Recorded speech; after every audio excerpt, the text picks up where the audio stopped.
કોઈ પદાર્થ પર થતા કાર્યનું ચિહ્ન સમજાવવું અગત્યનું છે. આપેલ રાશિઓ ધન કે ઋણ છે તે કાળજીપૂર્વક દર્શાવો. દોરડા સાથે બાંધેલી ડોલ કૂવામાંથી બહાર કાઢતા માણસ વડે થયેલું કાર્ય. હવે કૂવા છે એ કૂવાની ઉપરથી આપણે અહીંયા ડોલ ખેંચીએ છીએ પાણી ભરેલી, તો આપણે જે બળ આપીએ છીએ તેની ડાયરેક્શન અને દોરડીનું સ્થાનાંતર બંને એક જ ડાયરેક્શનમાં છે, એટલે થીટા બંને માટે 0 થાય છે. એટલે કે કાર્ય શું થશે? ધન થશે. કેમ? તો ભાઈ cos theta is equals to 1, then કાર્ય ધન બને છે. નેક્સ્ટ બીજું છે ઉપરના કિસ્સામાં ગુરુત્વાકર્ષણ બળ વડે થયેલું કાર્ય. હવે આ જે કિસ્સો છે કૂવાવાળો, તે કૂવાના કિસ્સામાં જ્યારે આપણે બાલડીને ઉપરની તરફ ખેંચીએ છીએ ત્યારે ગુરુત્વાકર્ષણ બળ અધો દિશામાં લાગે છે. એટલે કે આ સ્થાનાંતર આ તરફ થાય છે, તો બંને વચ્ચેનો જે ખૂણો છે તે કેટલો બન્યો? 180 ડિગ્રીનો. એટલે આ કાર્ય શું થશે? ઋણ બનશે. ચાલો ત્રીજું લઈએ. ઢળતા સમતલ પર લપસતા પદાર્થ વડે ઘર્ષણ બળ વડે થયેલું કાર્ય. હવે બ્લોક જે છે નીચેની તરફ જાય છે અને ઘર્ષણ બળ ઉપરની તરફ લાગે છે, તો બંને વચ્ચેનો ખૂણો જે છે 180 ડિગ્રી જેટલું થશે. તો અહીંયા બંને વચ્ચેનો ખૂણો 180 થાય છે. તો જ્યારે પદાર્થનું ઘર્ષણ બળ વિરુદ્ધમાં સ્થાનાંતર થઈ રહ્યું છે ત્યારે થયેલું કાર્ય W બરાબર FD cos થીટા પરથી માઇનસ થશે, એટલે કે ઋણ થશે. ચાલો ચોથું જોઈએ. ચોથા પ્રશ્નની અંદર ખરબચડા સમક્ષિતિજ સમતલ પર સમાન વેગથી ગતિ કરતા પદાર્થ પર લગાડેલ બળ વડે થયેલું કાર્ય. હવે ચોથા ક્વેશ્ચનની અંદર ખરબચડા રસ્તા પર સમાન વેગથી કોઈ પદાર્થ ગતિ કરે છે અને તે દિશામાં સ્થાનાંતર થાય છે જે દિશામાં પદાર્થ ગતિ કરે છે. તો થીટા ઇક્વલ ટુ 0, તો cos 0 ઇઝ 1, એટલે કે કાર્ય ધન બને છે. છેલ્લું દોલન કરતા લોલકને સ્થિર કરવા માટે હવાના અવરોધક બળ વડે થયેલું કાર્ય. હવે લોલકને તો આપણે જાણીએ જ છીએ કે કોઈ સાદું લોલક છે તે હવામાં ગતિ કરી રહ્યું છે, તો લોલક જ્યારે નીચેની તરફ આવશે ત્યારે અવરોધક બળ ઉધ્વ દિશામાં, હવાનું અવરોધક બળ ઉધ્વ દિશામાં એને લાગશે, એટલે એ ગતિને અવરોધે છે. અને સ્થાનાંતર જે છે આ તરફ થાય છે, એટલે બંને વચ્ચેનો ખૂણો ફરી પાછું 180 બને છે. તો આ સ્થિતિમાં કાર્ય જે છે ઋણ મળે છે. સ્વાધ્યાયનો દાખલો નંબર 2. પ્રારંભમાં સ્થિર રહેલ 2 kg દળનો એક પદાર્થ 7 ન્યૂટન જેટલું બળ સમક્ષિતિજ દિશામાં ટેબલ પર ગતિક ઘર્ષણાંક 0.1 સાથે ગતિ કરે છે. અહીંયા એક પદાર્થ છે કે જે પદાર્થનું દળ 2 કિલોગ્રામ છે. આ પદાર્થને આપણે સમક્ષિતિજ દિશામાં 7 ન્યૂટન જેટલું બળ લગાડીએ છીએ અને તેનો ગતિક ઘર્ષણાંક એટલે કે Fk જે છે કે 0.1 લાગે છે. આપેલ ગણતરી કરો અને તમારા પરિણામનું અર્થઘટન કરો. નંબર 1. બળ વડે 10 સેકન્ડમાં થયેલ કાર્ય. તો બળ વડે થયેલ 10 સેકન્ડમાં કાર્ય શોધવા માટે સૌપ્રથમ તો આપણે એનું ગતિક ઘર્ષણ બળ જાણવું પડે. એ ગતિક ઘર્ષણ બળમાંથી બાહ્ય બળમાંથી ગતિક ઘર્ષણ બળ બાદ કરવું પડે, અને તે બચે તેના પરથી આપણે શોધી શકીએ. તો પહેલે તો આપણે ગતિક ઘર્ષણ બળ શોધીએ. તો Fk equal to mu k into n. Mu કે જે છે 0.1 અને એન એટલે mg. તો 0.1 ગુણ્યા 2 9 પોઈન્ટ એટલે 1.96 ન્યૂટન. હવે આને આપણે 7 ન્યૂટનમાંથી બાદ કરી નાખીએ તો 7 માઇનસ 1.96 5.04 ન્યૂટન જેટલું એને પરિણામી બળ લાગે છે. હવે થયેલું કાર્ય શોધવા માટે તો કાર્ય W બરાબર બળ ગુણ્યા સ્થાનાંતર, તો F ઇન્ટુ ડી બરાબર છે. આ રીતે બી શોધી શકાય અને આમાં બતાવેલ છે તે રીતે બી કે પ્રવેગ શોધી કાઢીએ.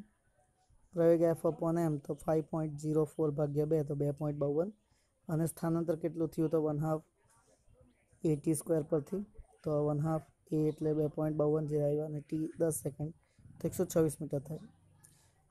7 ન્યૂટન વડે થયેલું કાર્ય F ઇન્ટુ એસ તો 7 ઇન્ટુ 126 તો 882 જૂલ અને ઘર્ષણ બળે થયું કાર્ય તો વિરુદ્ધ દિશામાં તો માઇનસ F ઇન્ટુ એસ તો 1.96 ગુણ્યા 126 એટલે માઇનસ 246.96 અને ટોટલ સમાસ બળ વડે થયેલું કાર્ય તો W1 વત્તા W2 કરી નાખીએ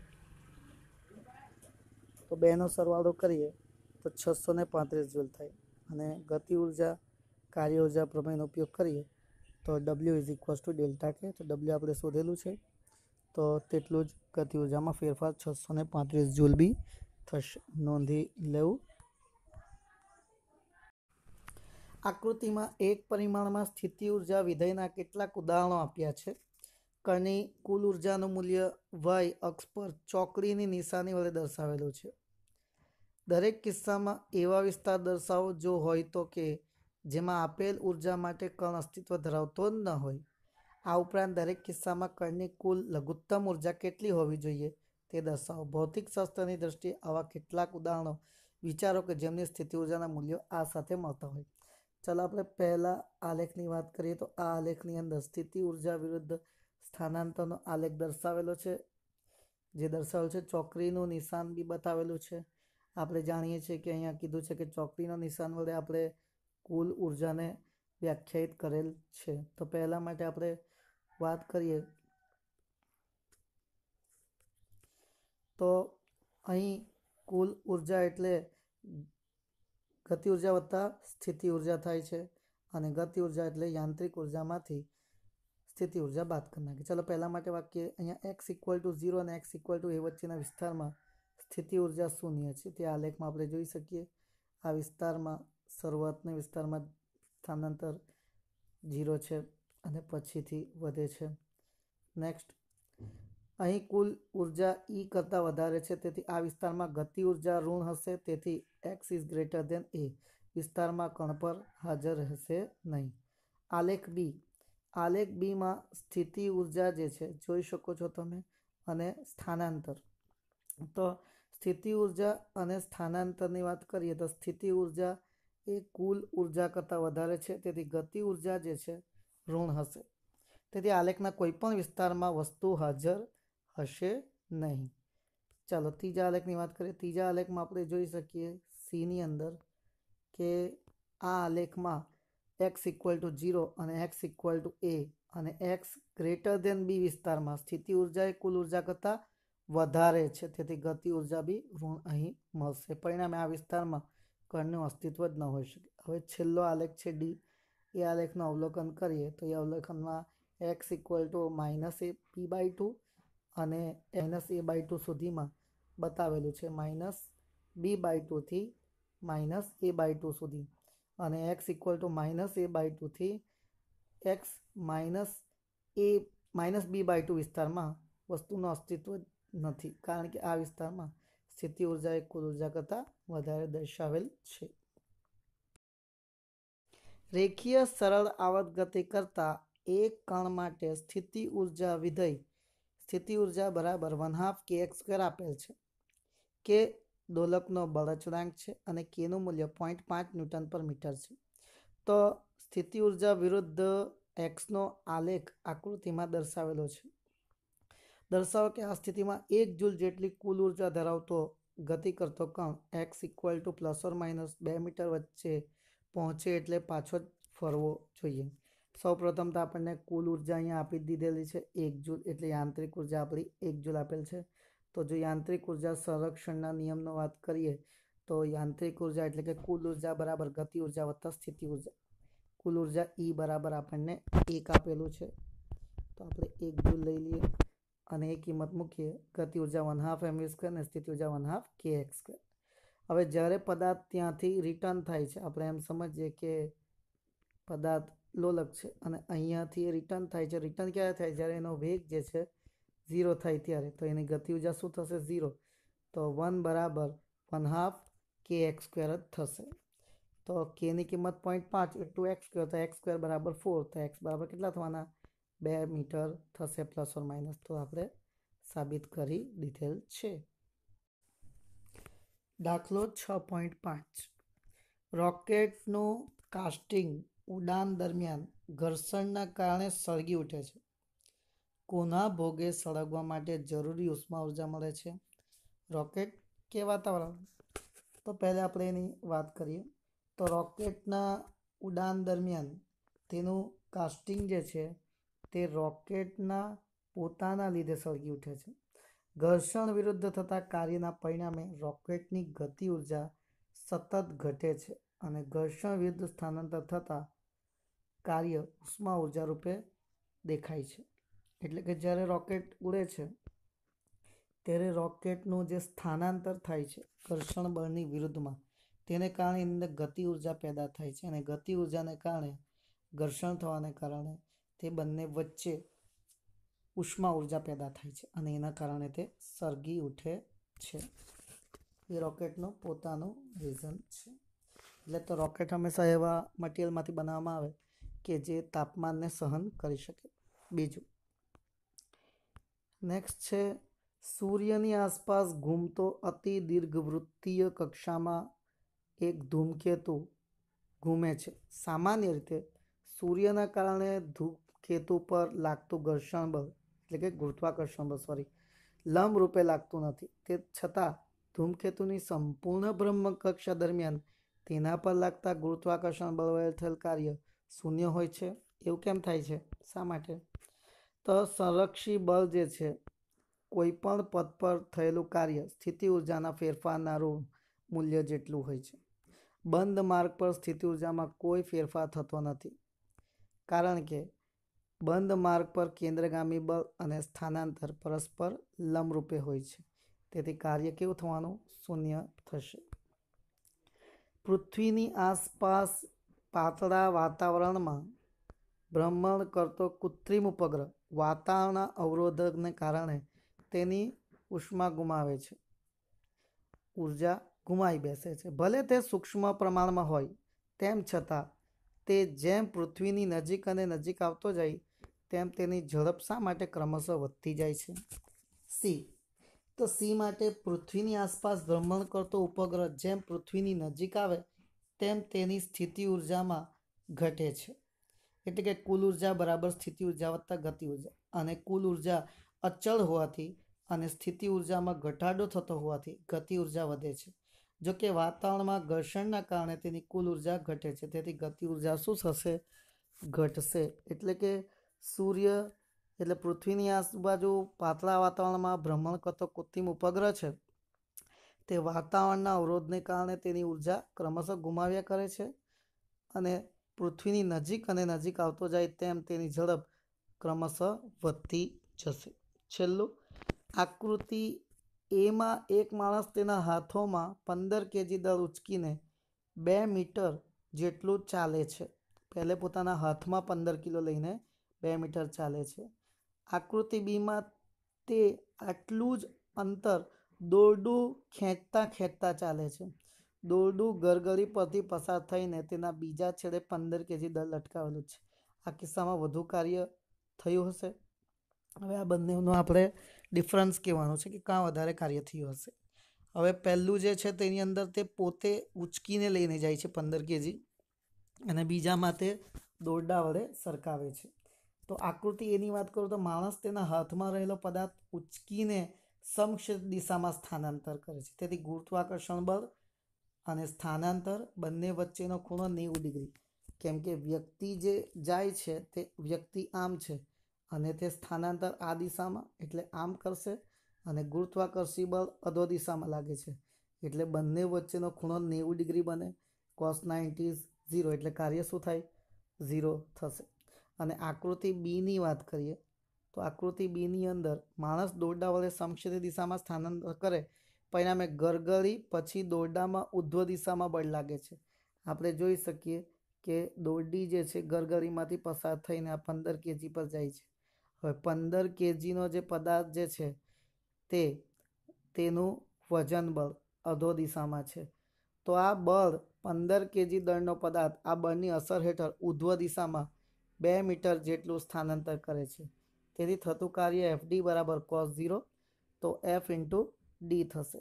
તો F એટલે mg, 15 ગુણ્યા 9.8 ગુણ્યા 2 તો 294 જૂલ. કિસ્સા 2માં વધારે કાર્ય થાય છે, કેમ કે પેલામાં તો 0 થઈ ગયું છે, આમાં વધારે કાર્ય થશે. હવે કાર્ય જે છે તેનું 2 મીટર સ્થાનાંતર થયેલ છે, આકૃતિ પરથી આપણે જોઈ શકીએ તે રીતે. તો અહીં જે છે તેનું સ્થાનાંતર વધુ થાય છે. સાચા વિકલ્પ નીચે લીટી કરો. જ્યારે સંરક્ષી બળ દ્વારા પદાર્થ પર ધન કાર્ય કરે છે ત્યારે પદાર્થની સ્થિતિ ઉર્જા વધે, ઘટે કે અચળ રહે છે. પદાર્થની સ્થિતિ ઉર્જામાં ઘટાડો થાય ને છે. કેમ થાય છે? કારણ કે જ્યારે સંરક્ષી બળ વડે પદાર્થ પર કાર્ય થાય ત્યારે પદાર્થ બળની દિશામાં ખસે છે.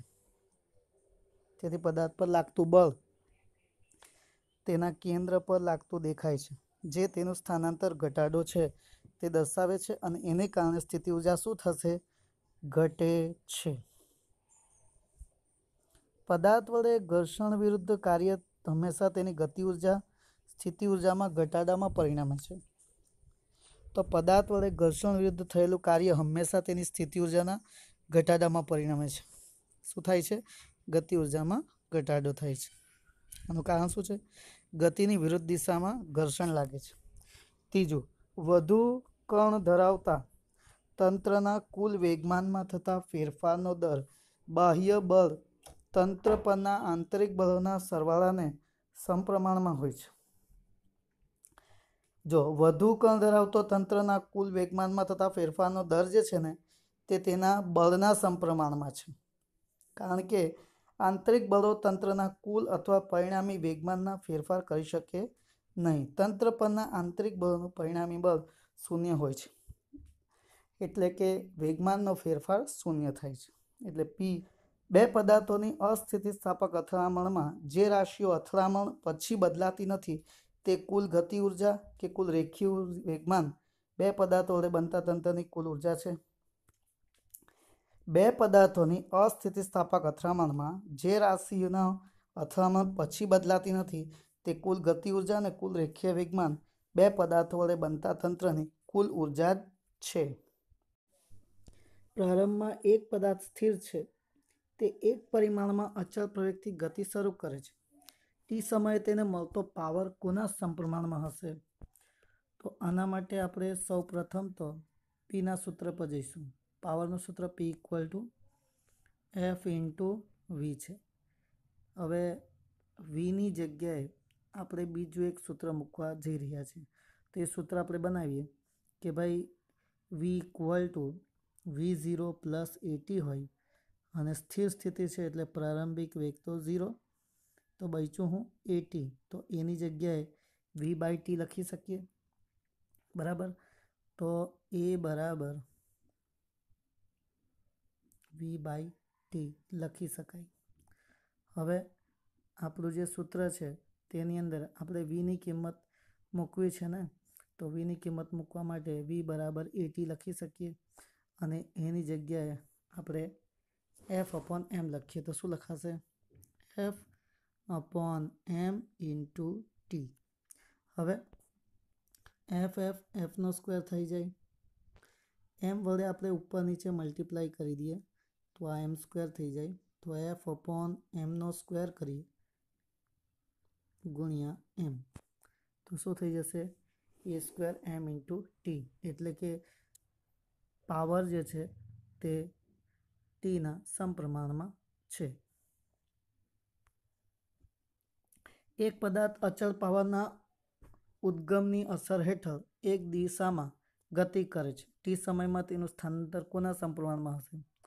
તો કાર્યનું સૂત્ર બનાવીએ તો W is equals two P into T થાય. ઓકે, ડબલ્યુની જગ્યાએ આપણે 1/2 mv² કાર્ય ઉર્જા પ્રમેય પ્રમાણે W ઇઝ ઇક્વલ્સ ટુ કે લખી દીધું પી ઇન્ટુ ટી. વીને સૂત્ર કરતાં કરી દઈએ તો વી બરાબર શું થઈ જશે? પી ઇન્ટુ ટી અપોન એમ, ને 2 પણ આવશે સાથે, કેમ કે v² બરાબર 2p ઇન્ટુ ટી ને છેદમાં એમ, તો વી બરાબર √2pt અપોન એમ થશે. હવે વી એટલે તો dx/dt થાય, તો વીની જગ્યાએ આપણે dx/dt લખીએ તો dx/dt બરાબર √2p અપોન એમ, ટીને આપણે 1/2 અલગથી લખીએ તો dx બરાબર √2p અપોન એમ t⁻1/2 ને ડીટીને આ બાજુ લીધેલ છે એટલે ડીટી આ તરફ આવી જશે. હવે આનું સંકલન કરીએ તો એક્સનું સંકલન કરીએ તો ઇન્ટિગ્રેશન ડીએક્સ બરાબર બાકીનું બધું અચળ 2p અપોન એમ ઇન્ટિગ્રેશન t⁻1/2 ડીટી, તો ડીએક્સનું થઈ જશે એક્સ અને આ √2p અપોન એમ રહેશે. ઘાતમાં આપણે શું કરવું પડશે? ઉમેરવું પડશે, એટલે કે t⁻1/2 +1 અપોન 1/2 +1, તો √2p અપોન એમ તે તો રહેશે જ એક્સ બરાબર, તો અહીંયા 3/2 ત્યાં અંશમાં લખી દઉં તો 3/2 છેદનો છેદાંશ થશે તો 2/3 થઈ જશે ઇન્ટુ 2p અપોન એમ અને 3/2. તો આ બધું અચળ છે, તો એક્સ કોના સમપ્રમાણમાં થયું? તો એક્સ ચલે છે t⁻3/2. કોસ્મિક કિરણોના એક પ્રયોગમાં એક ઇલેક્ટ્રોન અને એક પ્રોટોનની હાજરી જોવા મળે છે, જેમાં ઇલેક્ટ્રોનની ગતિ ઉર્જા 10 કિલો ઇલેક્ટ્રોન વોલ્ટ છે અને પ્રોટોનની 100 કિલો ઇલેક્ટ્રોન વોલ્ટ છે. કોણ ઝડપી હશે? ઇલેક્ટ્રોન કે પ્રોટોન? બંનેની ઝડપનો ગુણોત્તર મેળવો. ઇલેક્ટ્રોનનો દળ 9.11 × 10⁻31 kg, પ્રોટોનનો દળ 1.67 × 10⁻27 kg અને 1 ઇલેક્ટ્રોન વોલ્ટ એટલે 1.6 × 10⁻19 જૂલ થશે. હવે આપણે સૌપ્રથમ તો અહીંયા શું કરીએ? બંનેની ગતિ ઉર્જાનો ગુણોત્તર લઈ લઈએ, એટલે કે ઇલેક્ટ્રોનની ગતિ ઉર્જા ke અને પ્રોટોનની ગતિ ઉર્જા kp નો ગુણોત્તર લઈ લઈએ તો ke અપોન kp બરાબર 1/2 me × ve² upon 1/2 mp upon mp × vp². 1/2 તો કેન્સલ થઈ જશે. હવે આ બીજી તરફ આપણે ke અને kp ને તરફ બધાને મોકલી દઈએ તો ve અને vp જે છે તે સ્ક્વેર આ તરફ રહેશે ve² અપોન vp² અને બાકીના બધા પદો પેલી બાજુ લઈ લઈએ તો mp જે છે તે ke સાથે ગુણાશે અને me જે છે તે kp સાથે ગુણાશે અને પછી આપણે બંનેનો સ્ક્વેર રૂટ લઈ લેશું, એટલે કે સ્ક્વેર નીકળી જશે તો v અપોન vp. પછી બધાની કિંમતો મૂકી દઈએ. mp ની કિંમત 1.67 × 10⁻27, ગતિ ઉર્જા 10 ગુણ્યા 1.6 × 10⁻19 જૂલ. તે જ રીતે એમની કિંમત 9.11 × 10⁻31, પ્રોટોનની ગતિ ઉર્જા 100 કિલો ઇલેક્ટ્રોન વોલ્ટ, તો 100 માટે 100 લખી દીધા ઇલેક્ટ્રોન વોલ્ટ, તો ઇલેક્ટ્રોન વોલ્ટની કિંમત 1.6 × 10⁻19. આ બધી આપણે કિંમતો મૂકી દીધી છે. હજુ 10⁻3 બી આવશે પણ તે બી કેન્સલ થઈ જશે અહીંયા, કેમ કે અહીંયા 100 કિલો ઇલેક્ટ્રોન વોલ્ટ અને 10 કિલો ઇલેક્ટ્રોન વોલ્ટ છે, તો બધું કેન્સલ થઈ ગયું. તો બચ્યું કેટલું? વર્ગમૂળ કાઢીને 13.54. તો આના પરથી કહી શકાય કે ve અપોન vp બરાબર 13.54. તો ઇલેક્ટ્રોનની ઝડપ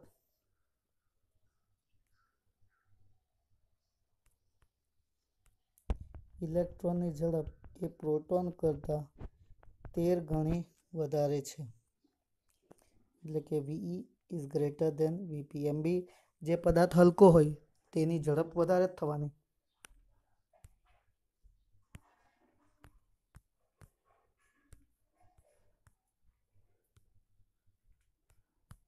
નોંધી લો. 2 મિલીમીટર ત્રિજ્યાનું વરસાદનું એક ટીપું 500 મીટર ઊંચાઈએથી જમીન પર પડે છે. ઘટતા પ્રવેગથી તે મૂળ ઊંચાઈએથી અડધી ઊંચાઈ પ્રાપ્ત ના કરે ત્યાં સુધી પડે છે, જ્યાં તે અંતિમ ઝડપ પ્રાપ્ત કરે છે અને ત્યારબાદ તે એકધારી ઝડપથી ગતિ કરે છે. તેની સફરના પ્રથમ અને બીજા અડધા દરમિયાન ગુરુત્વાકર્ષણ બળ વડે ટીપા પર થયેલ કાર્ય કેટલું હશે? જો તે 10 મીટર પર સેકન્ડની ઝડપથી તેની સફર પૂરી કરીને જમીન પર પડે તો તેની આ સફર દરમિયાન અવરોધક બળ વડે ટીપા પર થયેલું કાર્ય શોધો. મિત્રો સૌપ્રથમ તો એના પર થયેલું કાર્ય W બરાબર mgh કહેવાય. તો એના પરથી આપણે એનું કાર્ય શોધી શકીએ છીએ. ને આપણી પાસે દળ આપેલ નથી ટીપાનું આશરે, તો આપણે શું કરીએ, દળની જગ્યાએ ઘનતા ગુણ્યા કદ કરીએ તો ρ × V. કદ એનું 4/3 πr³ લઈએ અને જેમની કિંમત 9.8 મીટર પર સેકન્ડ સ્ક્વેર લઈએ અને ઊંચાઈ જ્યારે અડધી થાય એટલે 500/2 એટલે 250 મીટર થાય ત્યારે ગણતરી કરીએ તો ρ × 4/3 πr³ gh. તો રોની કિંમત 1000 રહેશે, 4/3 3.14 અને જીની કિંમત મૂકે 9.8, આરની કિંમત મૂકે 2 × 10⁻³ નો ઘન અને ઊંચાઈ 250, તો 0.082 જૂલ જેટલું કાર્ય થશે. હવે કાર્ય એ ગતિ ઉર્જાના ફેરફાર જેટલું થાય, તો ડેલ્ટા K બરાબર 1/2 mv² - 1/2 mv02. તો 1/2 એમને કોમન લઈ લઈએ તો v² - v02. દળ આપણી પાસે છે જ ρ × 4/3 πr³ એટલે આશરે 3.35 × 10⁻⁵. હવે બધી કિંમતોમાં મૂકીએ તો 3.35 એ દળની જગ્યાએ અને v² v² - v02 એટલે કે પ્રારંભિક વેગ જે છે તે v0 તો 0 છે અને અંતિમ વેગ 10 મીટર પર સેકન્ડ છે, તો 10² ઓછા 0² તો 0² તો 0 થઈ જવાનું, 10² એટલે 100. તો આ કિંમત મૂકીએ આની અંદર તો 0.00167 જૂલ જેટલું ગતિ ઉર્જાનો ફેરફાર થાય. સમગ્ર ગતિ દરમિયાન ગુરુત્વાકર્ષણ બળ વડે થયેલું કાર્ય mgh જેટલું થાય, તો 0.16415 જૂલ જેટલું થાય. સમગ્ર ગતિ દરમિયાન અવરોધક બળ વડે થયેલું કાર્ય કેટલું થાય, તો જેટલું એનું કાર્ય ગતિ ઉર્જાના ફેરફારનું છે અને ગુરુત્વાકર્ષણ બળ દ્વારા થયેલું છે તેનો તફાવત લઈ લઈએ તો 0.00167 માઇનસ 0.1645 તો -0.163 જૂલ જેટલું થશે. એક બિલ્ડિંગના ગ્રાઉન્ડ ફ્લોર પર રહેલ પંપ 30 મીટર³ કદની ટાંકીને 15 મિનિટમાં ભરી શકે છે. જો ટાંકી ગ્રાઉન્ડથી 40 મીટર ઊંચાઈએ હોય અને પંપની કાર્યક્ષમતા 30% હોય તો પંપ દ્વારા કેટલા વિદ્યુત પાવરનો ઉપયોગ થાય છે? પહેલાં તો પાવર શોધીએ. પાવર P બરાબર W/T અને W એટલે mgh. તો આપણને પાવર મળે છે 13.07 કિલોવોટ. હવે કાર્યક્ષમતાનું સૂત્ર શું છે? આઉટપુટ પાવર ભાગ્યા ઇનપુટ પાવર. આપણે શોધવાનું છે ઇનપુટ પાવર. તો ઇનપુટ પાવર બરાબર આઉટપુટ પાવર ભાગ્યા કાર્યક્ષમતા. કિંમત મૂકીએ તો 13.07 ભાગ્યા 0.30 તો 43.56 કિલો ઇલેક્ટ્રોન 43.6 કિલો વોટ.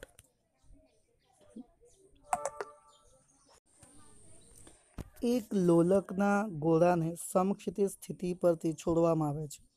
જો લોલકની લંબાઈ 1.5 મીટર હોય તો ગોળા જ્યારે ન્યૂનતમ બિંદુએ આવે ત્યારે તેની ઝડપ કેટલી થશે? અહીં આપેલ છે કે તે પ્રારંભિક ઉર્જાની 5% ઉર્જા હવાના અવરોધક બળમાં ગુમાવે છે. હવે એક વસ્તુ યાદ રાખીએ, અહીંયા પહેલે તો લોલકની વાર્તા છે. લોલક શું કરે તે આપણને ખબર હોવી જોઈએ કે લોલકને જો આપણે અહીંયાથી છોડીએ તો અહીંયા સ્થિતિ ઉર્જા મહત્તમ હોય છે. ગતિ કરતું કરતું અહીંયા પહોંચે તો અહીંયા ગતિ ઉર્જા મહત્તમ હોય છે, એટલે કે એની बी बिंदु पास गति ऊर्जा महत्तम, तो एनी गति ऊर्जानो अहींया 5% तो आवता आवता व्यय थई गयो, तो 100% मांथी 5% व्यय थई गयो, तो बची केटली 95%। तो आ जग्याए एनी गति ऊर्जानो केटलो छे 95% भाग बचेल छे, तो 0.95 कही शकाय, केम के 95/100। तो सूत्र आपणे आम मूकशुं, बी आगळ गति ऊर्जा 95% ए बिंदु आगळनी गति ऊर्जा जेटली, ए बिंदु पासे जेटली एनी स्थिति ऊर्जा छे ते बराबर एनी गति ऊर्जा थशे। तो बी बिंदु पासे गणतरी करीए तो 1/2 mv² बराबर 0.95 mgh। तो v² बराबर 2 गुणिया 0.95 गुणिया g इंटू h थशे। किंमतो मूकीए तो v² बराबर 2 गुणिया 0.95 गुणिया gh, रूट में 2 गुणिया 0.95 गुणिया 9.8 गुणिया 1.5, 5.285 मीटर पर सेकंड, एटले के v बराबर 5.3 मीटर पर सेकंड एनी झड़प थशे। नोंधी लो।